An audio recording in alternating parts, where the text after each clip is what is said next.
Welcome to the Mungen Dungeon podcast. I'm Mungen, and I'm going to be giving you some tips today for players in Dungeons and Dragons.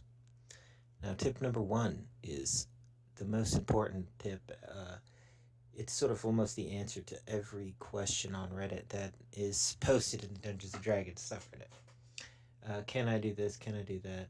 Communication with your group is the most important thing. Having good communication. That's tip one. It helps you coordinate together your actions, make better strategic decisions, but also it stops you from overrunning everyone else's goals. If they don't know what you want to do, you don't know what they want to do, it's going to bog the game down and it's just gonna mess it up, you know? It's not going to be as good. Now, tip number two, uh, understand your character.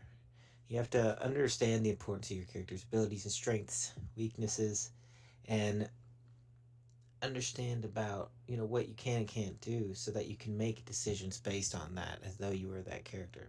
If you're just going in there and you're like, okay, I'm a fighter, I know I have a sword, right, and that's all you've really got to go on, it's not that you can't play like that and have a successful game, right?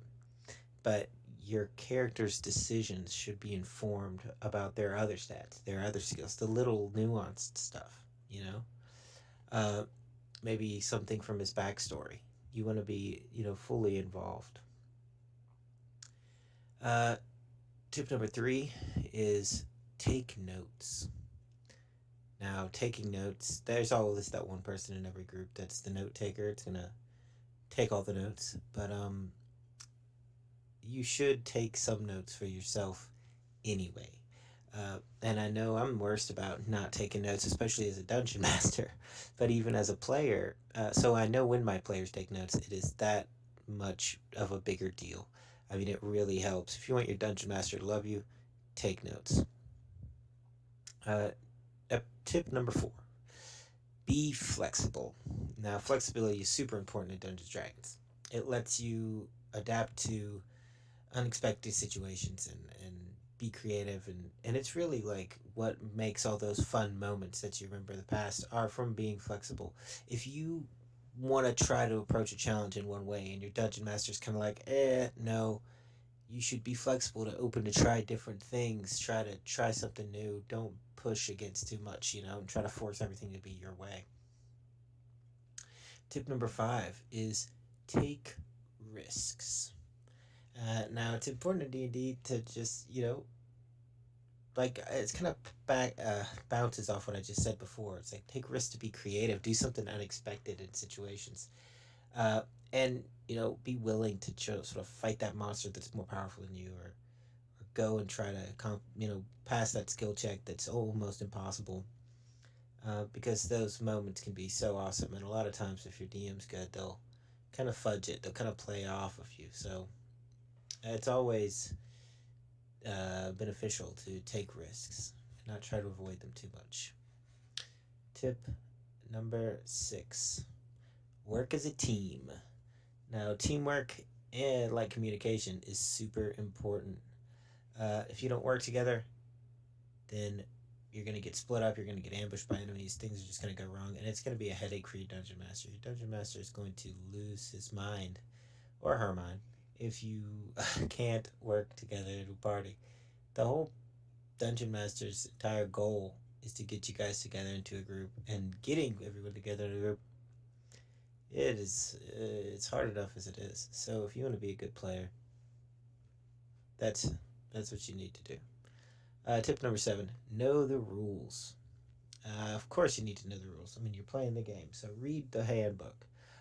Don't just go in there, especially if you're a new player. Just read through it. I mean, just understand how a turn is supposed to go, what your abilities are, how this is going to work, so that they don't have to spend the whole time kind of coaching you.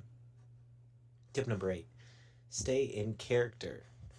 Now, staying in character is super important in Dungeons and Dragons. And it's not like necessary, like, you don't have to talk in character, right? It's not necessary to like do a accent in character the whole time, but you need to stay in your character's headspace as much as you can, so that you know, be able to make decisions as that character. Don't just think about the math. Try to stay in the character's mind so that when you're making it's your turn and you're making your choices, you're not just trying to like max out damage or whatever.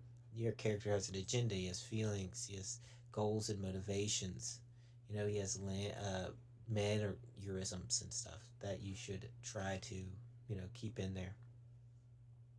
Tip number 9, my final tip, is have a good time. Have fun. It's the ultimate goal of Dungeons and Dragons, and it can help you create memorable experiences, long-lasting friendships. I mean, and these are memories that'll last a lifetime. And don't take things too seriously because you know you don't want to.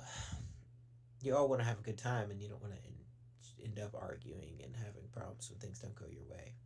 So just try to be fun, take it lighthearted, have a good time, and remember that this is all play and pretend. And yeah, so to summarize, uh, those are my tips, and I hope that you can try to use them in your game and experiment with new strategies and ideas. And thank you guys for watching. And if you want to check out my Patreon or my YouTube or any of my other videos or buy some of my modules on Dungeon Masters Guild. Thank you guys, and see you in the next episode.